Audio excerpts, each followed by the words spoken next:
Buenos días, mis hermanos. Dios les continúe bendiciendo. Me siento con eco, no sé.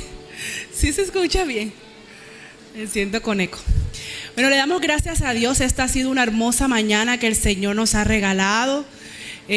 Poder disfrutar de todas estas bendiciones, de cómo Dios ha estado obrando en medio de nuestra iglesia, de cómo Dios obra milagros en medio de la congregación, ¿cierto? Es maravilloso poder ver que nuestro Dios es real. Que todo esto que hemos escuchado en esta mañana no ha sido una actuación. Dios es real. ¿Cuántos lo creen? Amén. Dios es real y Dios es el mismo de ayer, de hoy y por los siglos. Por eso Él siempre va a permanecer manifestándose en medio de su pueblo. Qué maravilloso es ver cómo Dios ha obrado sanidad en medio de este niño, en medio de todo este proceso que quizás su familia ha vivido. Ahí Dios ha estado en medio, amén. Como Dios de pronto podemos ver a estos muchachos que pasaron por acá y cada proceso que quizás cada uno de ellos puedan estar viviendo, pero Dios ha permanecido fiel y ellos han permanecido fieles creyéndole al Señor. Y cada una de las manifestaciones que hemos escuchado en esta mañana, la forma que hemos cantado al Señor, declarando que Él es fiel, amén, y que Dios ha de seguir manifestándose en nuestras vidas. Yo te invito a que te puedas colocar un momento sobre tus pies. Vamos a orar. Sabemos que la presencia del Señor está en este lugar. Ha sido maravilloso todo lo que el Señor nos ha hablado en esta mañana. Y vamos a pedirle al Señor que también prepare nuestros corazones para escuchar su palabra, lo que Él ha preparado para nosotros en esta mañana. Amado Dios, te seguimos agradeciendo, Señor. Te seguimos exaltando y glorificando tu nombre, amado Rey. Gracias, Señor, porque tú eres Dios real, porque tú eres nuestro Dios de lo imposible, Rey. Gracias. Gracias por cada manifestación de amor que tú has dado, Señor, a nuestras vidas, Señor. A ti te honramos, Señor. A ti te glorificamos, Dios, y exaltamos tu nombre, mi Rey. Pidiéndote, Señor, que sigas en medio nuestro, porque sabemos que tu hermosa presencia está en este lugar. Y te pedimos que tú sigas en medio nuestro, precioso Espíritu Santo.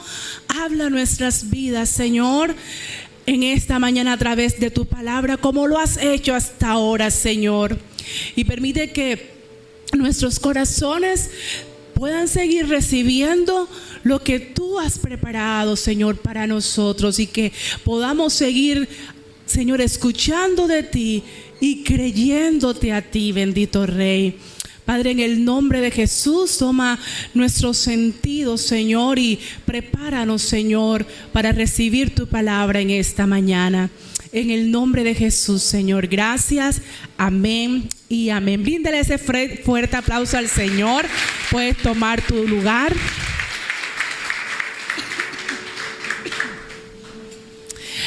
Para mí es un desafío hoy estar aquí. También con de pronto procesos de salud que he venido llevando. Y el pastor el domingo pasado me decía: hermana, pero ya usted el domingo está bien. Yo dije: ¿verdad, Padre? En el nombre de Jesús debo estar bien. Pero pastor, ayer casi que le escribo porque nuevamente se me ha renovado todo el proceso desde el viernes. Y yo decía: Señor, ¿y entonces hasta cuándo? Ya, suéltame. La hermana Denis me dijo esta mañana: hermana, tiene que ir a otro campamento. Porque del campamento vine quebrantada y llevo 3 semanas en el proceso. Y yo dije: Señor, tengo que hacer mi propio campamento para recibir mi sanidad. No he declarado sanidad y sé que el Señor ha de respaldarme en esta mañana. Así que si de pronto me ve un poco con la voz, se me sale algo por allí, ya usted sabe cuál es el proceso. Quiero que podamos ir a nuestra Biblia, a su palabra, en el libro de Primera de Samuel, el capítulo 17.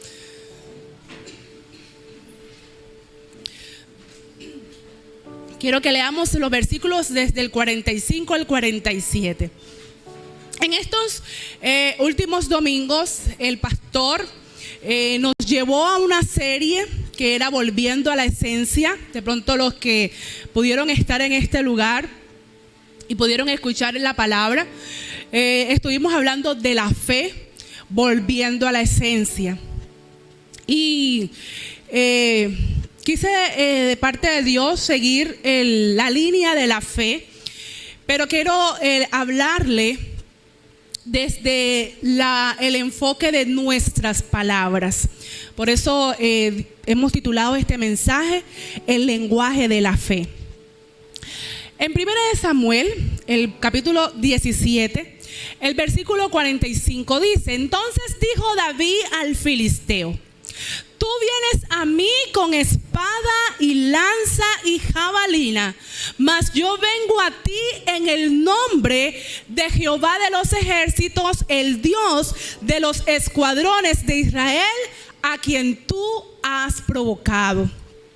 El versículo 46 nos dice: Jehová te entregará hoy en mi mano y yo te venceré. Te cortaré la cabeza y daré hoy los cuerpos de los filisteos a las aves del cielo y a las bestias de la tierra. Y toda la tierra sabrá que hay Dios en Israel.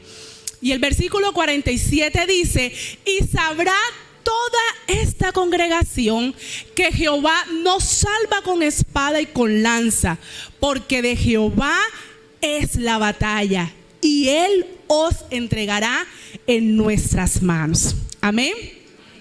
Vemos esta declaración de fe que está teniendo David en contra de Goliat.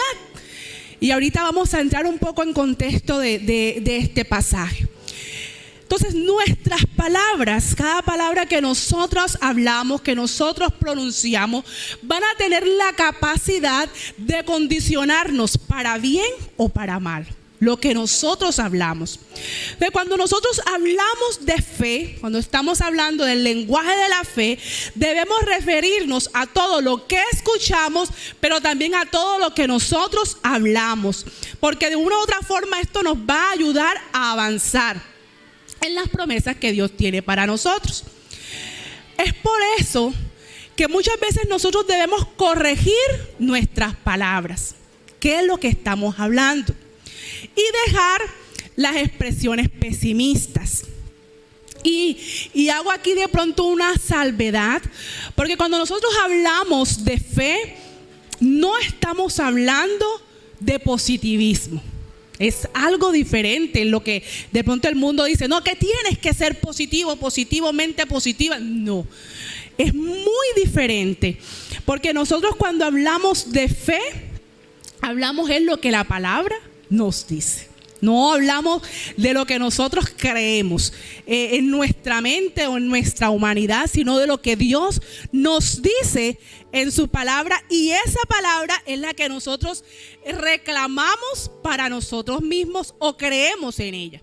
Entonces debemos corregir nuestras palabras y dejar esas expresiones pesimistas que muchas veces muchos de nosotros todavía tenemos esos residuos. Un pensamiento malo o un pensamiento negativo se va a corregir o se va a combatir con la correcta confesión de la palabra. Correcta, no, como les dije ahorita, no con pensamiento positivo, sino con la correcta confesión de la palabra. Es por eso que nosotros en nuestro ambiente, en todo lo que nos rodea, vamos a escuchar muchas palabras. Vamos a escuchar nuestras palabras, lo que nosotros decimos. Vamos a escuchar lo que Dios dice. En este caso, nosotros que estamos en este ambiente de la iglesia, vamos a escuchar la voz de Dios. Pero también en el ambiente vamos a escuchar la voz del mundo, la voz de las personas que nos rodean. Quizás algunos que quieren hacernos bien o quizás algunos que quieran hacernos mal. De pronto a los que comúnmente quizás hacen lo que uno dice, sus mandados, y van a a un banco, a mí me tocó hacer una fila de casi 3 horas, 4 horas en Movistar. Entonces usted en ese ambiente escucha tantas cosas, ¿cierto? ¿Qué es lo que más común que uno escucha en esos ambientes? Todo es como del gobierno, de la crisis de Colombia, ¿cierto? Entonces, todo está caro, ¿cierto? ¿Qué más uno escucha? Esto está de mal en peor. Aquí no sé cómo es que está. O sea, todo el mundo, es raro que escuche a alguien hablar algo bueno. Todo el mundo habla negativo. Habla mal, habla del mal gobierno, habla de la canasta alimenticia que está cara, habla de los empleos que no hay. Entonces comienzan a atacar a los asesores que están atendiendo, que tampoco lo hacen bien. Nada está bien. Nada está bien. Y muchas veces uno sale de esos lugares con toda esa contaminación y uno hasta puede pensar lo mismo. Entonces vemos que en nuestro alrededor vamos a estar rodeados de muchas palabras. Por eso que quiero que entremos en el contexto del pasaje que leímos y nos demos cuenta de las palabras que estuvo rodeado David. El versículo que leímos fueron las palabras finales de David. Pero antes de que David hiciera esta declaración, él tuvo que pasar por un proceso donde escuchó muchas palabras. Y el llegar acá, para mí es sorprendente ver cómo David se pudo mantener creyendo en Dios y en lo que Dios iba a hacer. Porque en ese camino que él transitó, fácilmente pudo haber dicho, hombre, yo me devuelvo para mi casa, ¿yo qué hago aquí? Aquí no hay vida. Aquí lo que hay es muerte, yo mejor me voy. Les vamos a ir al versículo 25 de Primera de Samuel. Y vemos que cuando David llega a ese lugar donde se está librando la batalla, dice que cada uno de los de Israel estaban diciendo esto: ¿no habéis visto aquel que ha salido? Se estaban refiriendo a Goliat. Él se adelanta para provocar a Israel.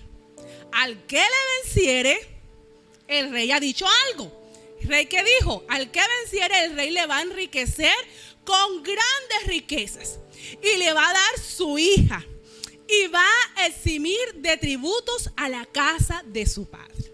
O sea, David cuando llega a ese lugar que fue enviado por su papá a llevarle alimentos a sus hermanos mayores que estaban en la guerra y para ver cómo también estaban ellos, se encuentra con esta situación, que había un paladín de los filisteos que todos los días, en la mañana y en la noche, se colocaba al frente retando al pueblo de Israel que quién pudiera estar o combatir con él. Pero cuando David llega se encuentra con estas palabras.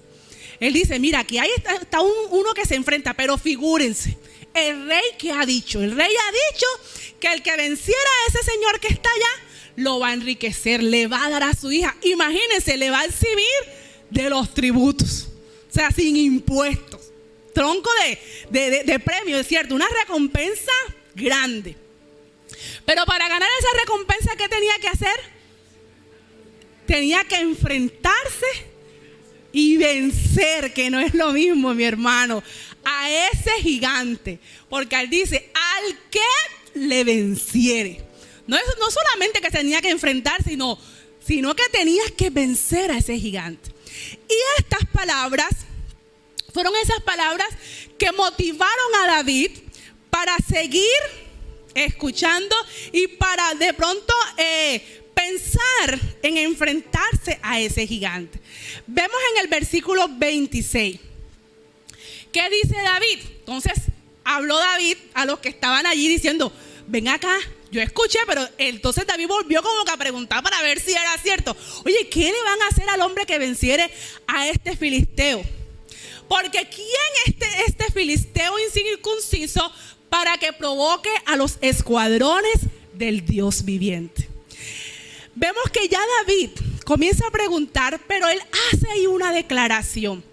porque él de pronto no se escondió como todas las demás personas o todos los hombres de guerra estaban allí cada vez que Goliat salía.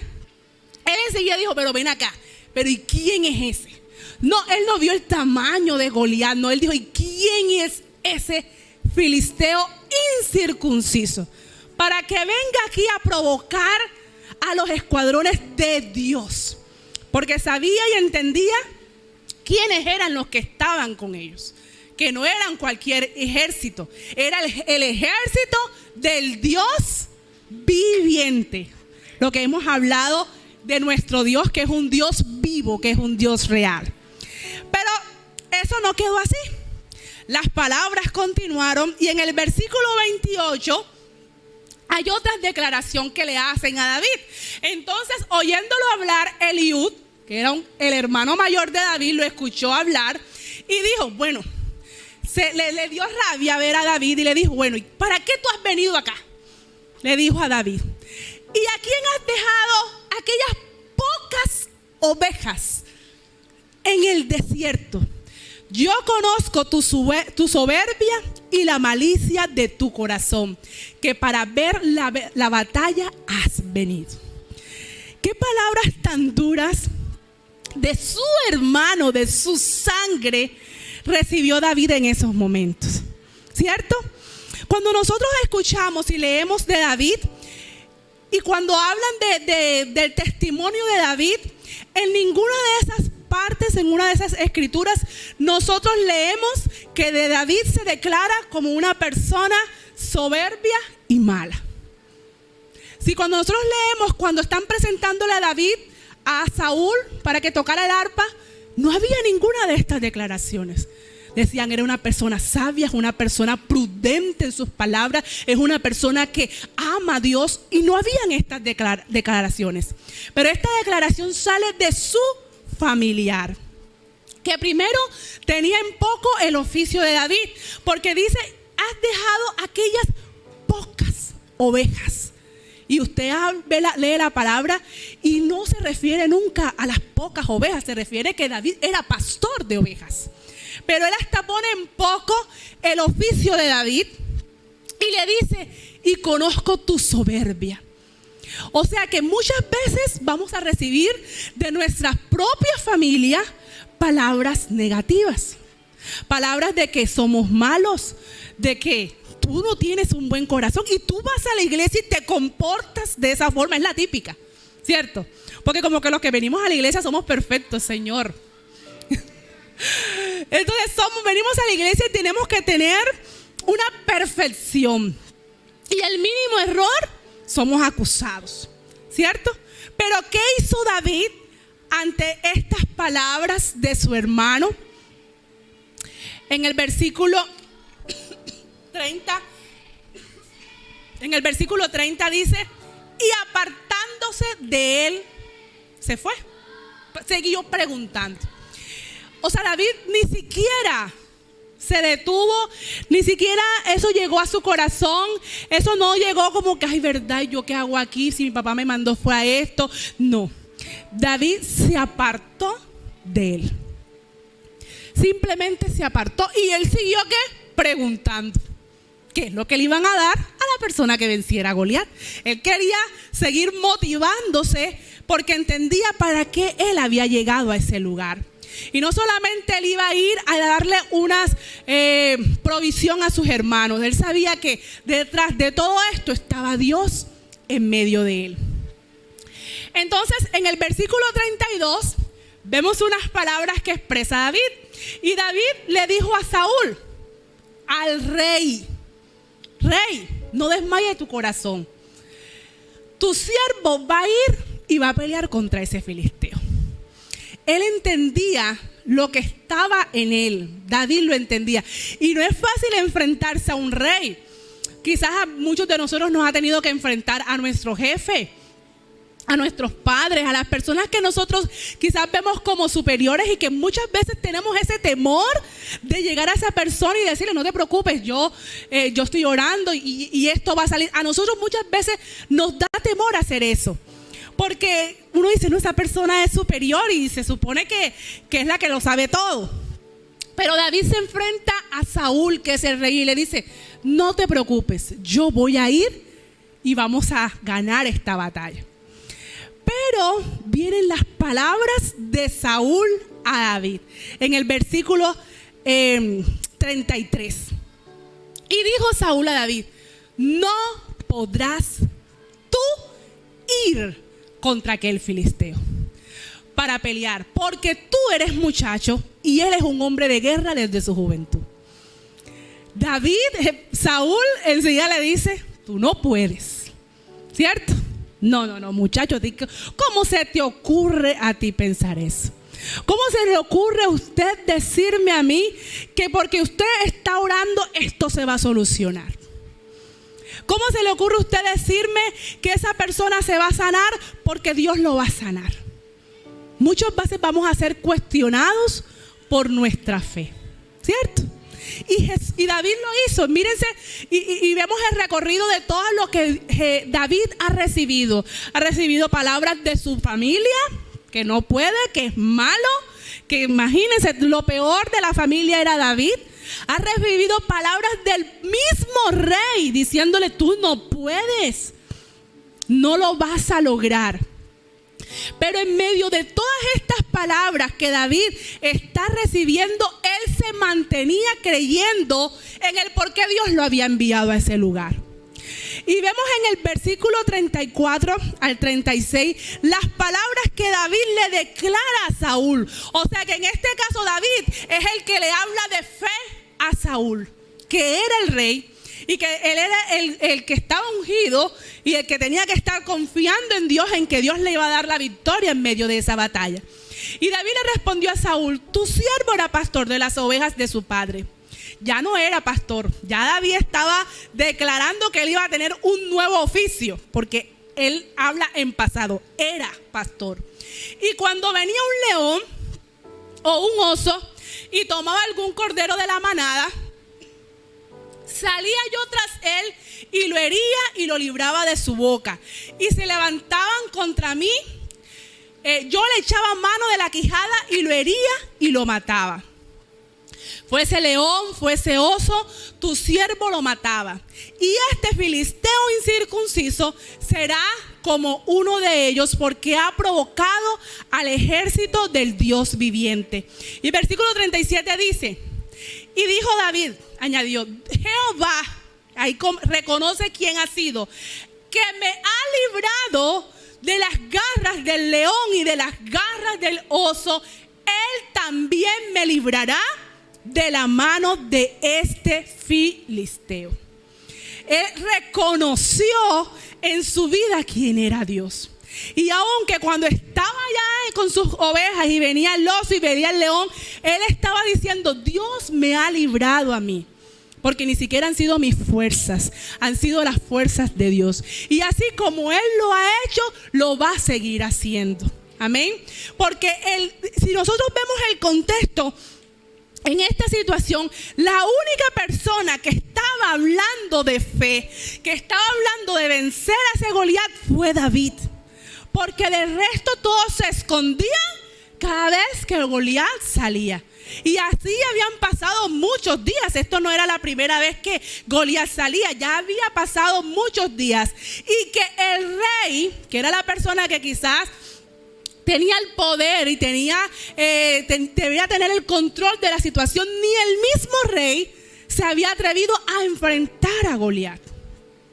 Pero viene este joven, este muchacho, ¿cierto?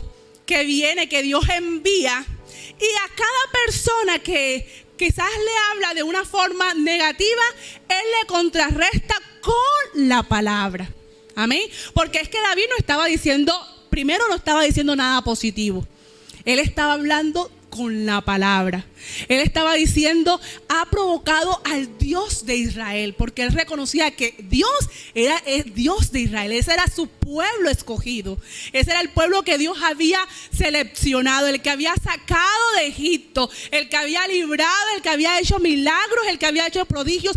David reconocía a ese Dios.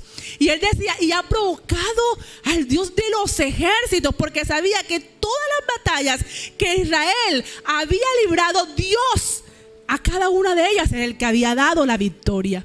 Cuando el pueblo reconocía a Dios, Dios daba la victoria. Cuando el pueblo actuaba bajo sus propias fuerzas, era vencido. Amén. Y eso lo entendía David. Y por eso él sabía bajo qué circunstancias y con quién tenía que ir a enfrentar a ese gigante. Y las últimas palabras que recibe David fueron las del problema, cuando ya lo tenía allí al frente.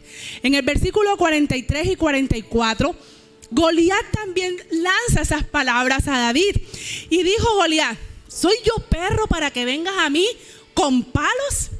Y maldijo a David por sus dioses. Dijo luego el filisteo: ven a mí y daré tu carne a las aves del cielo y a las bestias del campo. Tuvo en poco, se burló. Dijo: mírate, de tanta gente que hay en este ejército, miren a quién es que me van a mandar. A este muchacho que iba no iba con armaduras, porque Saúl intentó colocarle las armaduras y él no pudo, porque él no era un hombre de guerra. Entonces David iba así como llegó. Usted de pronto se puede imaginar a ese muchacho vestido y que, exacto, un pastorcito. Y lo único que llevaba era ¿qué? Su bolsa con sus piedras. Era el arma que tenía David. Y a la vista de todos, era una victoria perdida de David que tenía ahí. A la vista humana. Imagino que acá la gente de acá, ¿y nosotros por qué dejamos que ese muchacho se fuera para allá? Bueno, prepárense para correr, porque ahorita lo que vamos es a correr, porque esta gente nos va a corretear. Y aquí ya quedamos todos tendidos. Quizás muchos no le tenían fe a David, ¿cierto? Pero David, cuando está ahí al frente del problema, en el versículo 45 le dice a Goliat: tú vienes a mí con espada, con lanza, con jabalina, con toda esa armadura que tú tienes. Pero yo voy contra ti en el nombre de Jehová de los ejércitos, el Dios de los escuadrones de Israel, a quien tú has provocado. David sabía que si él iba a pelear esa batalla solo, ni llegaba allí. Pero él sabía quién era la persona que le estaba respaldando. Y era el mismo Dios, el mismo Jehová de los ejércitos, que era el dueño, era el Señor de ese lugar, el que estaba a favor de David.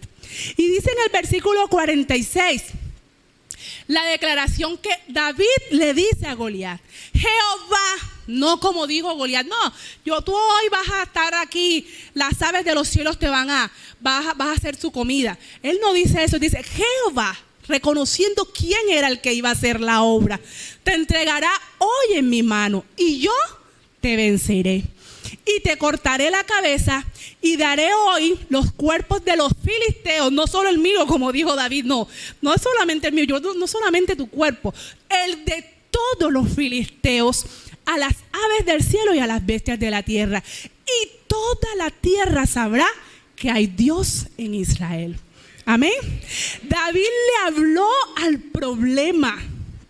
Ahí estaba, después de sortear todo ese camino, cuando estaba el uno hablándole, el otro diciéndole que no puedes, que tú eres malo. Ahora se enfrenta al mismo problema.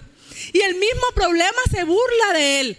Pero él le habla al problema con una declaración de fe, creyendo en lo que Dios estaba haciendo y que Dios era el que estaba en el asunto. ¿Cuáles son nuestras palabras cuando estamos enfrentando al problema? ¿Qué es lo que nosotros declaramos? Amén. Cuando estamos allí, cuando tenemos al problema al frente, ¿qué es lo que nosotros decimos? ¿Cuáles son las palabras que comúnmente nosotros expresamos?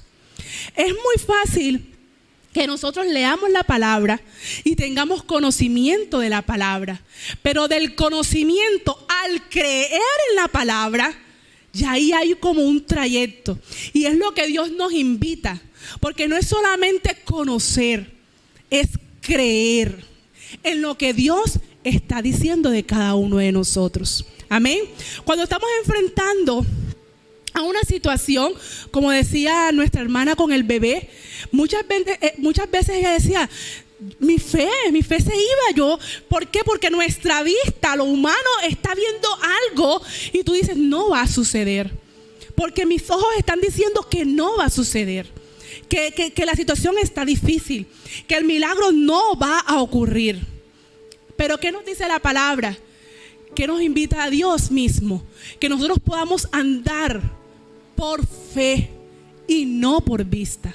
Porque por vista usted siempre va a ver la situación difícil. Usted siempre va a ver el problema. Usted siempre va a ver la enfermedad. Usted siempre va a ver lo que todo el mundo dice, las palabras del mundo, la crisis. La crisis, todo es en crisis. Pero si nosotros vamos a vivir por esa crisis, hermanos, ahorita esta iglesia no va a existir. ¿Por qué? Porque vamos a estar acabados, vamos a estar destruidos, vamos a estar derrotados. Pero si yo comienzo a creer lo que ya la palabra me ha dicho a mí, nuestra vida puede ser diferente, porque nuestra declaración tiene que condicionar nuestras palabras. Condicionar es que si nosotros hablamos palabras negativas, yo estoy condicionando a mis acciones a las cosas negativas, porque es lo que yo estoy hablando. Pero si yo comienzo a hablar lo que la palabra me dice, condiciono mis palabras a creer en fe lo que Dios está diciendo. Amén. Entonces, ¿qué es lo que estamos escuchando y qué es lo que yo estoy declarando? Porque vamos a escuchar muchas voces, vamos a escuchar muchas cosas negativas, vamos a escuchar, mejor dicho, tanto pesimismo que hay en el mundo. Esta es una época tan linda, pero uno mismo la opaca con nuestros afanes. Es impresionante cómo llega diciembre y cambia el ambiente en todo. Es un ambiente de alegría, sí, pero usted sale y la gente está como afanada. O sea, la gente está, es como desesperante. A veces uno como que no quiere ni salir. Uno dice, vamos a ver al centro las luces. Y eso es como que, en vez de alegría, trae angustia. Porque es como que toda la gente corriendo, como que viene esta fecha y no tenemos esto, y como que viene esta, y es como que, no, o sea, no se disfruta. ¿Por qué? Porque así el sistema nos ha condicionado. Así nos han condicionado. Porque en ningún momento usted ve que esta es la fecha que usted tiene que comprar ropa y estrenar. En ningún momento usted, o sea, eso no está en ninguna parte, pero nos han condicionado a ello. Y nosotros, como queremos ser parte del sistema, también nos movemos bajo esas circunstancias. Yo le decía a Juan el año pasado, le dije, no, este año no, esa angustia, a mí eso no me gusta, ese poco de gente. Y entonces yo tengo unos hijos bendecidos donde uno no encuentra ropa, uno no encuentra zapatos, uno no encuentra nada. O sea, esto ha sido, el pastor es testigo fiel de esto. Esto ha sido, Dios mío, bendecidos por todos lados. Juan David se graduaba y pues no tenía zapatos y no le hemos conseguido los zapatos. No hay talla. Y entonces ya el peladito frustrado, ya el peladito desesperado. Así nos colocamos todos, porque tú ves que los niños quieren obtener sus regalos, el uno quiere comprar. Y yo le decía a Juan el año pasado, no. Mira, uno tiene que comprar ropa cuando haya plata, en la fecha que sea. Y ¿quién dijo que para esa fecha uno que tiene que, o sea, ¿dónde está eso? Hombre, pongámonos lo que haya y ya. ¿Por qué tenemos que angustiarnos si es la peor fecha para comprar, oiga? Ay, no, porque es tan desesperante. O sea, y sale uno frustrado. Por lo menos los chicos míos salen como que, o sea, no hay ropa para mí, no hay zapato para mí, no hay nada para mí. ¿Yo de qué planeta soy? Entonces, no, yo pienso que no debe ser la idea. Y nosotros nos dejamos condicionar por el sistema. Pero a mí la palabra me dice otra cosa. O sea, el Señor nos está hablando de otra forma, de otra manera. Y no es que esté malo. Si usted tiene el Señor le provee para hacerlo, hágalo. Pero que eso no sea la angustia, que eso no sea como la desesperación, porque es que Dios no nos ha llamado a eso. La misma palabra nos dice, no te afanes por el día de mañana. No te afanes por vuestra vida. No te afanes por qué vas a vestir y por qué vas a comer. La Biblia nos dice, no te afanes. Cuando uno hace una declaración de fe, cuando uno va a hablar el lenguaje de la fe, lo primero que uno tiene que hacer es obedecer lo que la palabra nos está diciendo. Y la palabra me dice, no te afanes. Y nosotros nos afanamos y tenemos que decorar la casa y tenemos que hacer. O sea, no me afán. ¿Por qué me tengo que afanar? ¿Y sabe lo que dice ese pasaje? El pasaje de Mateo 6, cuando Jesús mismo nos está diciendo que no nos afanemos. Él mismo dice, más adelante dice, porque mejor es que tú busques el reino de Dios y su justicia y deja que lo demás sea añadido. Pero nosotros primero buscamos la añadidura y por eso nos afanamos. Pero si yo obedezco la palabra y a mí me dice la palabra que yo no me tengo que afanar y yo busco mejor el reino de Dios, yo sé que lo demás va a venir por añadidura. Amén. Pero entonces, ¿por qué nos afanamos? ¿Cierto, hermano? Disfrute cada etapa y disfrute cada época y disfrute todo lo que Dios le da por añadidura cuando usted disfrute la presencia del Señor. Amén. Y no dejemos que el sistema sea el que nos condicione.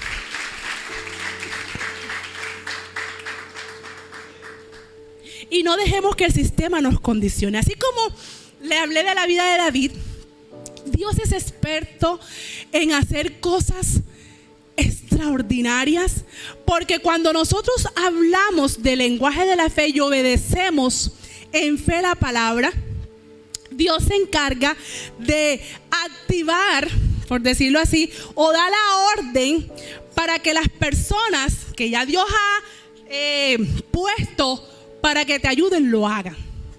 ¿Por qué? Porque las bendiciones de todo lo que Dios nos da no lo hacemos o no lo recibimos por nosotros mismos. Siempre Dios busca las personas o da la orden a otros para que usted sea bendecido. Y eso lo vemos muy, pero muy hermoso. A mí me fascina esta palabra que está en el libro de Primera de Reyes 17, en la vida de Elías. Esto es algo maravilloso cómo uno puede ver la forma en que Dios actuó rompiendo protocolos, lógica humana. Dios no se amedranta contra eso. Por eso es que a Dios nosotros no podemos encajonarlo, porque Él va a actuar como Él quiere.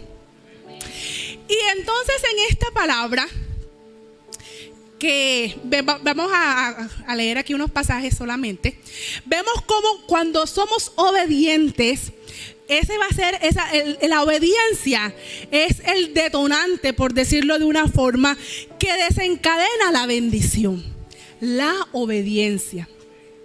Vemos que en el Primera de Reyes, el capítulo 17, en el versículo 3, nosotros vemos aquí en este pasaje que a través de Dios, Elías dice al pueblo, o dice al rey Acab, no va a llover, ni rocío va a caer, sino por mi palabra, le dice Elías a Acab. Entonces viene Dios y le dice esto a Elías: bueno, entonces apártate de aquí, porque es que no va a llover, no va a haber agua.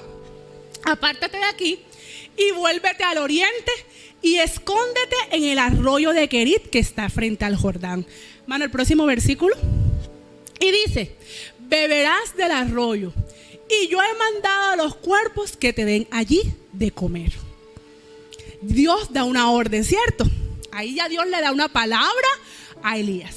Dice: bueno, Elías, ya tú dijiste que no va a llover, entonces vámonos de este lugar y vas a irte para el arroyo, que ya yo he mandado a los cuervos. Ya Dios dio la orden. ¿Cuándo se va a activar esa orden? Cuando Elías obedezca. Porque Elías puede comenzar: Señor, ¿y yo qué voy a hacer allá? Pero yo mejor me quiero quedar acá, porque es que mira, tú me vas a mandar allá para que los cuervos me den alimento. Y dice el versículo 5, dice: y te van a llevar carne y pan en la mañana y carne y pan en la tarde. ¿Quiénes lo van a hacer?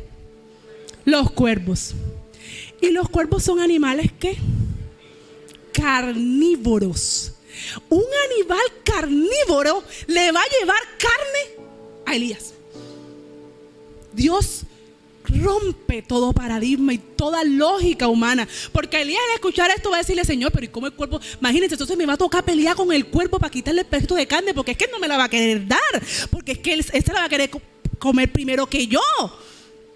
Puede comenzar a cuestionar. ¿Qué hizo Elías? Obedeció. Dios lo dijo, yo lo hago, porque es que yo no camino por vista, sino por fe, creyendo lo que Dios me está diciendo. Si Dios me dice: ¿por qué te vas a afanar? Si yo te voy a dar el alimento, si yo te voy a dar el vestir, porque yo tengo que salir corriendo al almacén porque se van a acabar las ropas. La ropa no se acaba, siempre hay ropa, siempre la hay. No se va a acabar. Yo no tengo que afanarme por esto. Yo tengo que buscar lo que Dios me está diciendo. Hombre, yo me deleito en Dios, que cuando Dios quiere dar la orden, Él me va a bendecir. Puede hasta que yo no tenga ni que ir al almacén, la misma ropa puede llegar a mi casa, porque ya Dios dio la orden y yo tengo que creer en obediencia lo que Dios me está diciendo. Amén. Entonces imagínense los cuervos, personas, animales carnívoros, le vuelven a llevar carne a Elías. Ahora, eso no que se quedó así, porque es que Dios es tan... Dios dice: no, déjame que yo haga, que verás a ver lo que yo voy a hacer. Y dice, más adelante en el capítulo... perdón. Se me perdió el versículo. Aquí, el versículo 9. Le dice Dios a Elías: bueno, porque el río se estaba secando, el arroyo se estaba secando, ya no estaba agua. Entonces él le dijo: bueno, Elías, ahora levántate y vete a Sarepta de Sidón y mora allí. ¿Qué dice? Que yo he dado ¿qué? La orden, que allí una mujer viuda te va a sustentar. ¿Qué Dios hizo? Dios ya dio ¿qué? La orden. ¿Pero quién lo va a sustentar? Una viuda. Y usted imagínese que lo que Dios había dicho anteriormente era que las viudas eran sustentadas. Ellas no sustentaban a nadie, porque eran las personas desamparadas y ellas no sustentaban. El pueblo tenía que sustentar a las viudas. O sea, que quiere decir que en este caso el que tenía que sustentar a la viuda era Elías, no la viuda a Elías. Pero ¿qué dice Dios? Una viuda te va a sustentar. Si Elías comienza: Señor, ¿y cómo es que la viuda me va a sustentar si tú dijiste que no? Que no obedece. Ahí se muere en el desierto, porque ya no había alimento. Pero ya Dios ¿qué? Dio la orden. Si nosotros comenzamos a actuar bajo lo que la palabra nos dice en obediencia, vamos a entender cuando Dios dé la orden y actuar bajo esa línea que Dios nos está diciendo. No la lógica humana, no lo que mis ojos ven, no lo que la otra persona me está diciendo, no lo que el mundo me dice, es lo que Dios dice a través de su palabra. Y si Él me dice a mí: no temas ni desmayes, porque yo estoy contigo, ¿cuál es mi obediencia? No temer, creer que Él está conmigo. Amén. Si Él me dice que todo lo que oráramos creyendo al Padre, Él lo va a dar, ¿qué tengo que hacer yo? Orar creyendo que Él en su tiempo va a responder. Amén.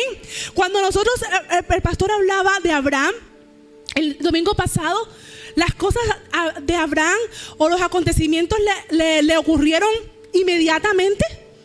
No, todos fueron procesos, y aún vimos que al final que Él no vio lo que había sido prometido. Pero ¿quién lo vio? Su generación. Es decir, Dios cumple su palabra y Dios cumple sus promesas, y Él no me va a decir a mí, yo no tengo que decirle a Dios cuándo Él tiene que cumplirla. Él lo va a cumplir en el tiempo que Él quiera cumplirlo. ¿Qué tengo que hacer yo? Creer y obedecer y hablar el lenguaje de Dios, no hablar lo que el mundo quiere que yo diga. Yo no tengo que estar diciendo como todo el mundo dice que esto está malo. ¿Por qué? Porque yo no estoy ahí creyendo lo que Dios está diciendo. Yo ahí no estoy creyendo que Dios me va a proveer. Yo estoy creyendo lo que el sistema me está diciendo. Amén. Y uno no puede activar la fe si yo sigo creyendo el sistema. Yo no puedo activar la fe si yo sigo creyendo que la enfermedad no va a ser sanada. Entonces, ¿para qué voy a orar? ¿Por sanidad? Sí, ya yo estoy creyendo que esa enfermedad Dios no lo va a poder hacer. Si yo primero tengo que creer. Amén. Por eso que les decía en esos momentos, podemos tener mucho conocimiento, pero si mi conocimiento no me lleva a creer, el conocimiento es vano, de nada va a servir. Yo tengo que creer lo que Dios a nosotros nos ha estado enseñando a través de su palabra. Y es allí cuando la palabra va a ser activada. Cuando yo comienzo a creer y a obedecer en su palabra, Dios va a dar la orden a la persona que tenga que dar la orden para bendecirte a ti. Amén. Dios lo va a hacer. Lo hemos visto a través de su palabra. Dios respaldó a David, porque David nunca quebrantó su palabra. Él, ante todo lo que él venía, él seguía diciendo: no, es que el que va a pelear contra él es Jehová de los ejércitos. Él sabía que tu Dios era un Dios poderoso y que no era un Dios que venía cualquier gigante a enfrentarse. No, mi Dios es un Dios poderoso. Y así que el problema, nosotros también tenemos que hablar y decirle: no, en medio de esta circunstancia Dios me dice que yo lo busque y Él se va a encargar de eso por añadidura. Yo me deleito en el Señor y que Él se encargue por añadidura.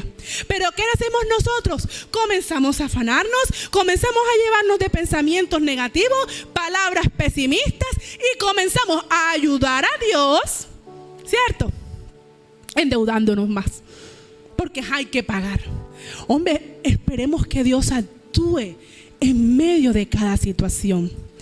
Dios, si nosotros buscamos primeramente el reino de Dios, vamos a entender vamos a entender y vamos a discernir la guía que Dios nos va a dar, la dirección que Dios nos va a dar, el camino que Dios nos va a mostrar. Nosotros vamos a poderlo discernir. ¿Por qué? Porque yo voy a buscarlo primeramente a Él, y Él me va a mostrar que es el camino que yo tengo que andar, hacia dónde yo tengo que dirigirme, qué es lo que yo tengo que hacer. Amén. Y no actuamos a lo loco o ligeramente, sino que podemos actuar bajo esa cobertura. Yo tengo que reclamar la cobertura de Dios cuando yo busque a Dios, pero yo no voy a reclamar la cobertura de Dios cuando yo misma fue que actué. Y ya cuando ya uno está metido en el lío, entonces uno, ay, sí, Señor, ayúdame. Mira dónde estoy, mira lo que pasó. No, tenemos que creer en fe lo que ya Dios nos ha dicho a través de su palabra. Ahora, ¿y cómo usted va a saber lo que Dios le ha dicho a través de su palabra? Cuando usted busca a Dios en intimidad, usted va a buscar a Dios también aquí. Amén. Porque usted no va a saber qué es lo que Dios le ha dicho si usted no lee la palabra. ¿Cómo va a escuchar la voz de Dios? Va a seguir alimentándose de la voz de las personas que están a nuestro alrededor. Pero si yo me alimento de la voz de Dios, escudriñando su palabra, alimentándome de ella, yo voy a entender qué es lo que Dios quiere para cada uno, para mí, en cualquier situación que yo pueda estar viviendo. Amén. Y no es fácil, porque hablar el lenguaje de la fe nunca va a ser fácil. Pero cuando nosotros lo hacemos, vamos a ver el respaldo de Dios en medio de ellos. Amén. Yo quiero terminar esta palabra con un testimonio que a nosotros nos ocurrió en medio de la fe. Como familia, nosotros comenzamos a orar cuando vivíamos acá en Chile y Liz todavía no había nacido. Oramos por una casa, porque queríamos una casa, queríamos tener nuestra casa propia, no vivíamos en nuestra casa propia. Y comenzamos a orar por una casa. Entonces, como los niños son creativos, ellos dibujaron su casa. Yo ahorita recordando esto, yo decía: ay, Señor, yo boté el dibujo. O sea, me ha dolido botar el dibujo, porque fue el dibujo de una declaración de fe. Ellos dibujaron su casa. Creo que fue Juan David que la dibujó.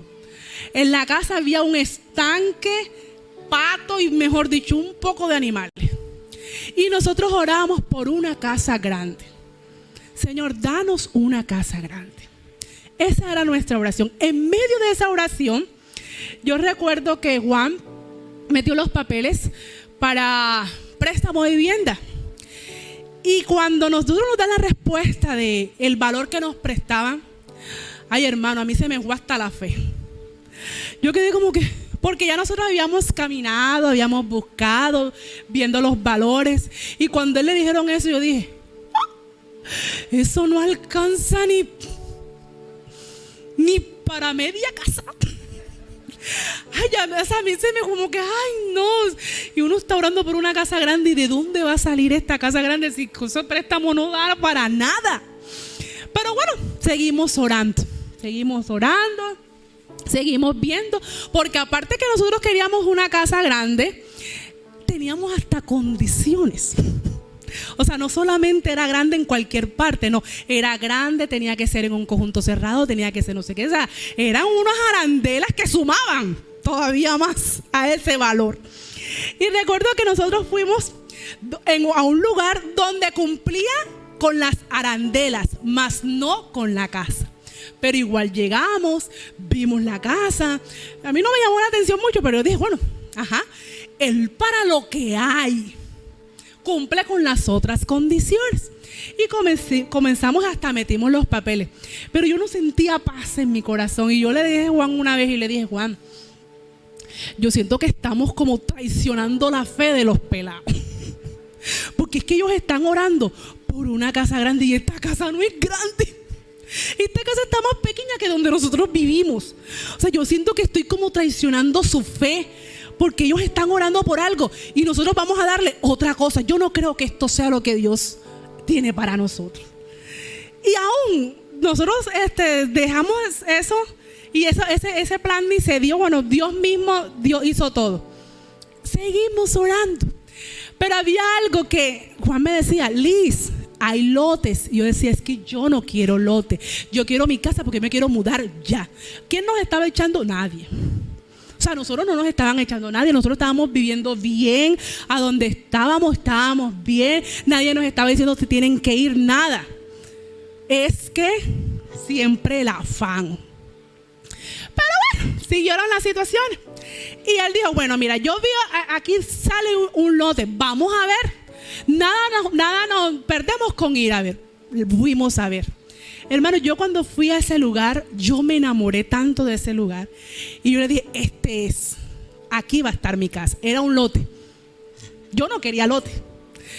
Pero dije, va a ser mi casa. ¿Por qué yo no quería lote? Porque yo decía, imagínate, pagar el lote y después buscar la plata para construir. O sea, yo eso lo veía como que imposible. O sea, esto es algo imposible. Nosotros nunca vamos a estar en nuestra casa. Esto va a ser algo imposible. Pero cuando fuimos a ese lugar, yo dije, no, a mí me gusta. Vamos a comprarlo. Que Dios va a ver cómo nos va a dar el dinero para construir esta casa. Y hermanos, para la gloria de Dios, nosotros seguimos orándole al Señor. Por eso nació Liz, que no estaba ni en los proyectos. O sea, si hubiéramos comprado la otra casa, ahí no había ni para Liz, porque ahí no había ni cuarto para Liz Ángel. Y yo, bueno, nació Liz. Dios no proveyó un carro. O sea, fueron tantas situaciones que Dios preparó para que nosotros pudiéramos estar en lo que ahora es nuestra casa. Una casa grande, donde hay un estanque, donde hay patos, donde hay perros, donde hay tortugas, donde hay una cantidad de animales que ellos habían soñado. Fue su fe la que nos llevó allá, creyendo lo que Dios nos decía en su palabra, que Él era el proveedor. ¿Cómo lo hizo? No sé, hermanos, yo no trabajo, mi esposo es el único que está empleado, tengo años, y aún una de las condiciones era, bueno, él decía, bueno, Liz, cuando nosotros nos mudemos allá, tú tienes que comenzar a trabajar, porque es que mi sueldo no va a dar para vivir allá. Nosotros vivimos en Turbaco, no nos va a dar. Imagínense, bajar, subir el peaje, no nos da. Hermanos, al año de estar viviendo, año y medio, yo no he comenzado a trabajar. Antes, yo fue a estudiar. O sea, yo le dije, Señor, tú haces unas cosas, ¿por qué tú me vas a poner a mí a estudiar ahora? Es lo que Dios, lo hice por obediencia. Y para la gloria de Dios, ya terminé el 6º semestre y voy para el 7º. Y Dios ha provisto para yo estudiar. No hemos hecho préstamo, Dios lo ha hecho. Y yo le decía a Juan, yo no quiero estudiar porque en tanto tiempo va a terminar Juan David y yo no quiero robarle lo que le corresponde a mi hijo. Porque nosotros ahora tenemos que trabajar es para que él estudie. Y si yo estudio, ¿cómo va a hacer para pagar los estudios de él?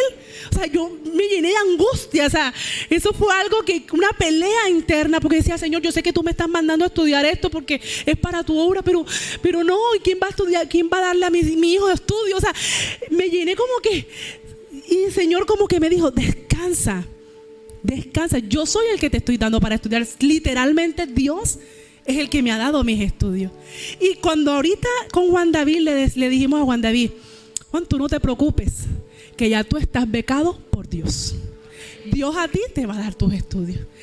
Y lo va a hacer, lo creemos que lo va a hacer. Él está admitido en la universidad, ya él se presentó, está admitido privada, que no es lo mismo. Eso es un pocotón de plata, pero nosotros no somos.